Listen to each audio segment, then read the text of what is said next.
could show you with me looking at you, but quite frankly, all the words would be back to front, so it would be a complete waste of time. I wanted to show you some of the most influential artists and illustrators and storytellers that have really affected my either my illustration style or who have inspired me in some other way. There is actually quite a large pile of books. I wanted to do some. There are a couple of others that I would like to share with you at some point, but these are my top 6 illustrators. And I think first off, most definitely Mick Inkpen. And I've just always loved this sort of watercolour effect. Very simple drawings, lots and lots of white space with illustrations sort of caught in the middle of it. It's so simple, but so incredibly effective. And you can tell it's a watercolour illustration, you know, and it's sort of all done with pencil lines and things. He also does another series called Wibbly Pig, which I just completely adore. And I think I always wanted to base my characters for stories and that around little characters that are drawn in this sort of manner. And one of the first books that I wrote was about a little girl called Piggly, and it was very much utilising this white space and sort of watercolour images, trying to keep it simple so that it was easy enough to draw on multiple pages and that. I mean, the detail is just amazing. Really, it's so simple and it's so expressive. You know, I just absolutely love these. We have these as pop-up books and all sorts of things. So Kipper is a huge favourite in our house. So Mick Inkpen, I mean, he's a wonderful author as well, but his illustrations I just love. Next one is Charlie and Lola. I went to go and see an exhibition of Lauren Child's artwork in a local, I say local, it's relatively local, National Trust property that we go to sometimes, and they have a gallery upstairs, and they've done a Winnie the Pooh collection of all the original artworks, and I'm trying to think who else they've done. They've done quite a few actually, but I did go and see the Lauren Child one, and it's all collaged. It's quite amazing to see. You know, it's not sort of digitally all put together, which is what you kind of expect it to be. I think it's digitally touched up, but you sort of see these patterns used throughout, you know, and she sort of cuts out the characters and everything and sticks them on top. It is quite an amazing style, and I've always found it quite inspiring. I like the way that she has this white line around things, and that's because she's cut things out and stuck them on. But I didn't realise that until I went to the exhibition, and I thought she just sort of, you know, had this wacky style of drawing white space around, but they're all collaged on. She draws them on different pieces of card, has different uses different fabrics to compose all the different sections.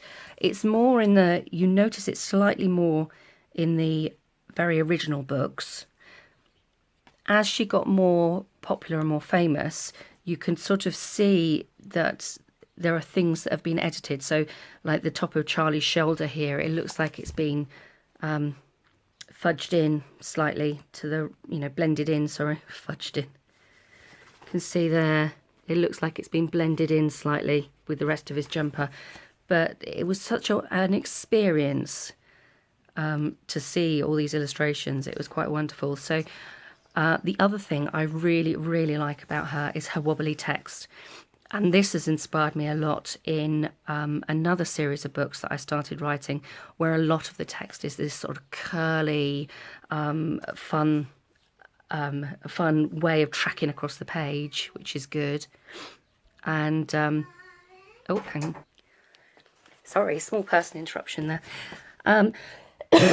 Another thing I absolutely love is that she is not scared of using the bizarrest words and putting phrases together that you would never expect to put together. She's really sort of captured the inner child, you know, and I really love that.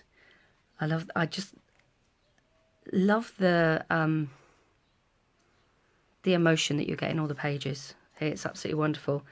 And I have watched a lot of these as cartoons as well, so it's kind of funny how your brain sort of interprets, you know, this pop-up page when they did it on the telly.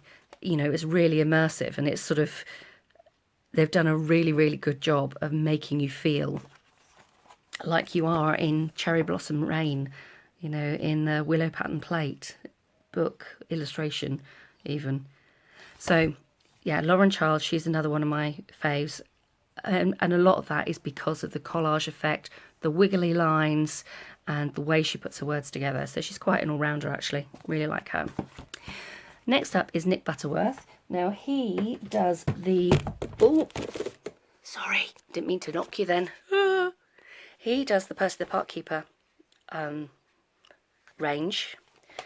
series, sorry, which again is just, they're all stunning watercolours. I mean, they are just absolutely beautiful. He's got real depth in the illustration. Again, he's using a lot of white space around, but he also frames a lot of the pictures. Now, the reason I've chosen this particular book, Albert Leblanc, is because, I will show you, it's mainly because of the detail. So on each page, there are these beautiful illustrations, lots of nice white space, as well as framed things. But if you look in the pictures, you find all sorts of things that you really ought not to find there in a way. Here you can see Kipper from the book I showed you a minute ago. Kipper is by Mick Impen as opposed to Nick Butterworth, but you know, Kipper's there. And it's, I mean, this isn't in all of his books, but the reason I love this book particularly is because of all the little details. This is a little character called Coopoodle 5. And this is just the animation. I mean, the illustrations are just so sweet. This is Old Bear and Little Bear, if any of you come in contact with them. Again, actually, I haven't got that book with me, but that is another favourite. The Snowman, Elmer the Elephant. We all know Paddington. So there are lots in here. There's Noddy in his car. And I just love the depth of the illustrations, the fact that you can keep looking at them. You see Bob the Builder there? The original, not the really awful remake. But yeah, it is just an absolutely gorgeous, gorgeous book. And there are all the characters that you see, including Percy the Park Keeper. Where's Wally? He's in there somewhere. The rest I think we saw. But yeah, so Nick Butterworth, very much like Mick Impen, is an absolute favourite. This watercolour style, I just love it. Okay, so this one is a little bit different. This is by Benedict Blaithwaite, and I'm assuming he does his own illustrations. I forgot to check. I feel like I'm going to have another little person invading me in a minute. Anyway, the thing I absolutely love about this book is the detail. You can spend so much time just looking at all the tiny details, and each picture really does tell a story. I mean, you can see here that Duffy the driver, he's missed the train. He's running after it. And as you read through the book, you see different elements coming up. So to try and catch up with the train, for example, he goes on a truck. Well, if we look in the picture, we should, it's probably where oh, there we go. You see the truck. And so the truck comes along, and Duffy catches the truck. There we go. And tries to get on the train, but can't because there's a load of cars. And then in this picture, you can see the boat that he's about to take there. So, and then everyone starts piling into all these different modes of transport. So they're on bikes, and then over here you can see a load of horses, and they're about to go on horses. And there's a tractor, helicopter, and then he gets the train back. I particularly love the way that he has bordered his illustrations, like this. I mean, they're kind of jaggedy, like he's used masking tape or something, but I just love the effect. They're watercolour again, but my absolute favourite thing with this is the way that the pictures tell the story. They give you an idea of what's coming next, and the detail is just beautiful, you know. And there's this little woodland area here, look, and a little fox, and people sitting down having tea. The wonders of lockdown. I keep getting interrupted. Anyway, Benedict Blaithwaite, love him. So what's next on my list? Oh, The Kiss That Missed. Okay, this is by David Melling. I really, really love his illustrations. The thing I think I love most about them, oddly enough though, is the way he frames his illustrations, but particularly in this book. And the illustrations have a lovely frame, but look how he's sort of expanded out of the frame. You know, I think this is genius. The way that this lance has sort of broken all the mosaic around the frame is just amazing. I love his use of illustration, I really do. And here you've got the wolf's tongue coming out over the top, like they're just about to jump out the picture. Again, this is a watercolour style. I mean, maybe it's just watercolour that I love, I don't know. But I think the way that he breaks up the page is just so clever. It really is. There's also gold running through this book, I don't know if you can see, which is a nice touch, because this is a kiss, you see. It's a kiss that missed, and the knight has to go catch it.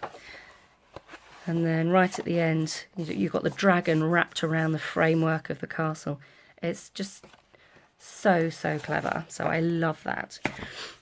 And this final one for now is called The Bear Bear. And I remember when I ran a display board to try and mimic this effect, and I absolutely loved it. I discovered that actually, if you can see the texture in the background, that it's actually an overlay. And we created it using sort of combs and stuff like that to sort of get this streak. But the image, this sort of brushstroke effect, is pretty much the same on all the pages. And they've used it to overlay the pictures onto, which, I mean, I just think it's so clever. You can, I don't know if you can see here, but the brushstrokes are still going on. So if the green had been painted on in that manner, it would have stretched, it would have gone onto these brushstrokes here, but it doesn't, it stops. So to me, that says that this is an overlay that's been put over the top, but I think it's absolutely genius.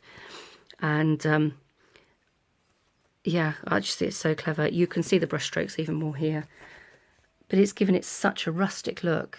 It's quite fantastic. But it's the same on all the pages, you know.